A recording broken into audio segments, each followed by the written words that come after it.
Bom dia, são 8h15, quinta-feira, 23 de outubro. Esta é a TV Senado. Eu sou Dinalva Ferreira e você assiste agora ao Senado em Dia. Reunião da CPI da Petrobras não tem depoimentos e é marcada por clima eleitoral. Candidatos que se sentirem ofendidos na campanha poderão exercer o direito de resposta até sábado. Críticas a acordo ortográfico serão revisadas pelo Instituto de Linguística Teórica e Computacional. E tire suas dúvidas sobre voto em trânsito e voto no exterior.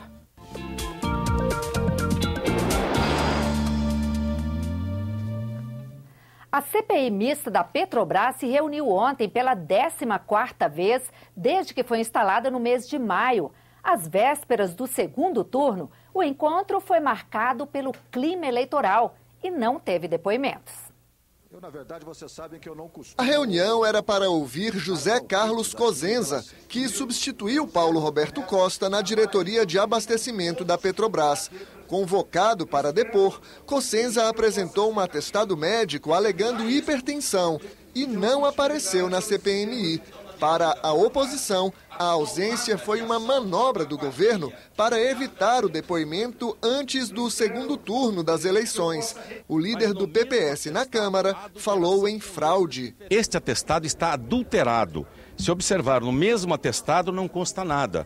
E hoje apareceu agora, no início da reunião, este segundo atestado, que é o mesmo, mas adulterado com letras diferentes, dizendo o Código de Identificação de Doenças. Esta adulteração precisa ser apurada. Durante a reunião, o presidente da CPMI anunciou que vai investigar o caso, mas disse que não houve fraude. Eu sou médico, então eu vi o atestado e vi a necessidade de exigir do médico que atestou e que tem fé de ofício, até prova em contrário, que ele colocasse a CID, qual era a doença, qual era a patologia, qual era aquela intercorrência. E ele colocou a CID respectiva de hipertensão arterial primária. O fato de ter a letra diferente, que nós haveremos de tomar as providências, como afirmamos publicamente na CPI, merece efetivamente uma apuração.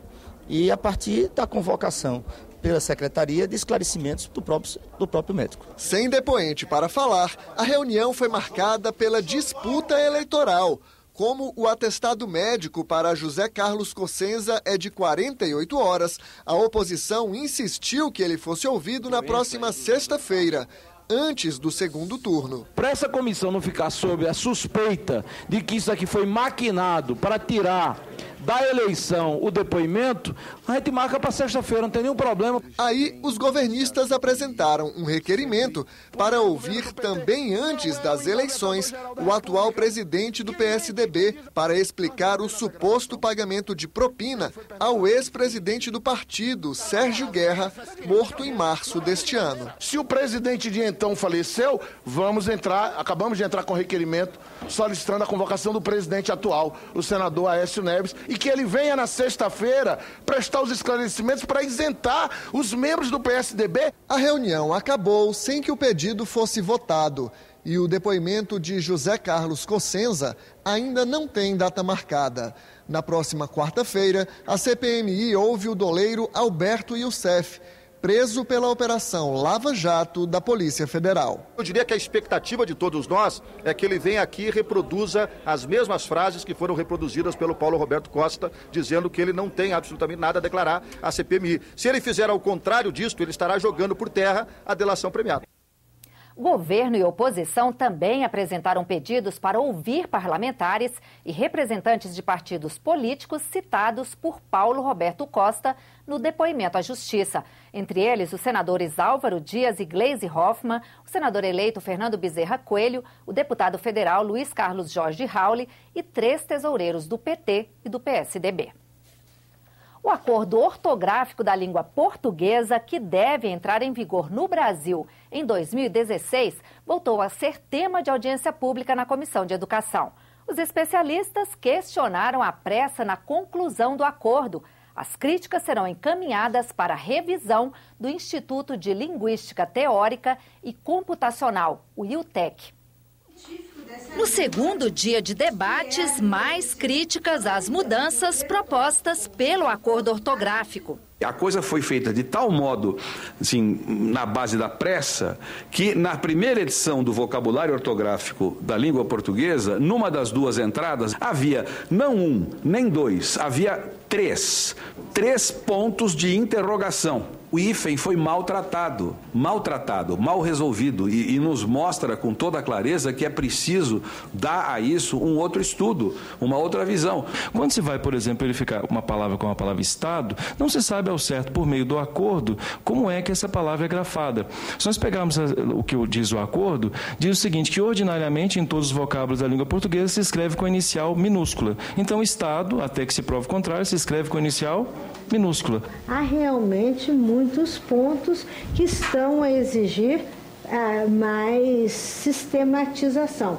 Isso se resolve no vocabulário ortográfico. O professor Evanildo Bechara, da Academia Brasileira de Letras, rebateu as críticas, mas prometeu encaminhar as sugestões feitas pelos especialistas para o Instituto de Linguística Teórica e Computacional. O Instituto está fazendo uma revisão das mudanças estabelecidas pelo acordo. O IUTEC convocou 16 professores universitários dos 8 países para que trocassem ideias. E nós estamos trabalhando nisso, estamos fazendo a revisão do vocabulário ortográfico. O grupo de trabalho criado pela Comissão de Educação não tem data marcada para concluir os trabalhos. O resultado das discussões será encaminhado ao Poder Executivo.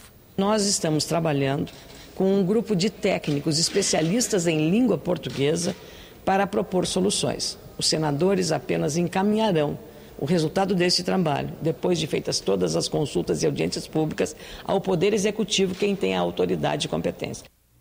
A campanha eleitoral no rádio e na TV termina amanhã, mas os candidatos à presidência que se sentirem ofendidos pelo adversário poderão exercer o direito de resposta até sábado, véspera da eleição. Essa medida já tinha sido adotada pelo TSE nas eleições de 2002. O Tribunal Superior Eleitoral fixou nesta terça-feira regras para garantir o direito de resposta dos candidatos à presidência da República na véspera da eleição. Para responder à propaganda do dia 23 de outubro, quinta-feira, o candidato deve fazer o pedido até 12 horas depois de veiculada a ofensa. Já o direito de resposta do conteúdo do dia 24, sexta-feira, deve ser requerido até 4 horas depois da publicação. A defesa tem que ser no mesmo prazo. Junto com o pedido, o candidato deve apresentar uma cópia da resposta pretendida. O TSE vai funcionar em esquema de plantão para receber os pedidos. O julgamento de todos eles será no sábado à tarde. E, se aprovada, a resposta vai ao ar nas rádios e TVs no mesmo dia. O direito de resposta vai ser em convocação de cadeia nacional de rádio e televisão, conforme seja veiculado ou em ambas, ou em um ou em outro tipo de plataforma de veículo de comunicação. Hoje o Vote Tranquilo vai tirar suas dúvidas sobre voto em trânsito e voto no exterior. Confira.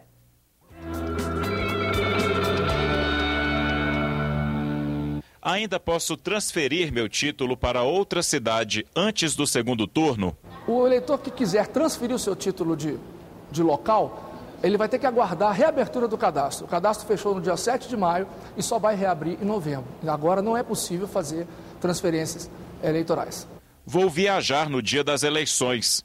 Posso votar para presidente? O eleitor que vai viajar no dia das eleições não vai poder votar para presidente se ele não tiver feito sua inscrição para votação em trânsito. Ele tem que ter feito um cadastramento prévio até o dia 21 de agosto para ele poder votar em trânsito. Então, se ele não tiver feito isso, ele vai viajar, ele vai ter que justificar a ausência às urnas. Eu me cadastrei para votar em trânsito, mas não irei mais viajar. Posso votar em meu domicílio eleitoral? O eleitor que se cadastrou para votar em trânsito em outra unidade da federação, mas não pôde comparecer, ele vai ter que justificar, ainda que esteja no seu próprio domicílio eleitoral, uma vez que o seu cadastro foi transferido temporariamente para o local onde ele indicou. Moro no exterior. Posso votar para presidente? O eleitor que mora no exterior e se inscreveu na sessão eleitoral do exterior para votação, sim, ele poderá votar para presidente. Se o eleitor é eleitor do Brasil, está morando no exterior, mas continua sendo eleitor do Brasil, ele vai ter que justificar no prazo de 60 dias.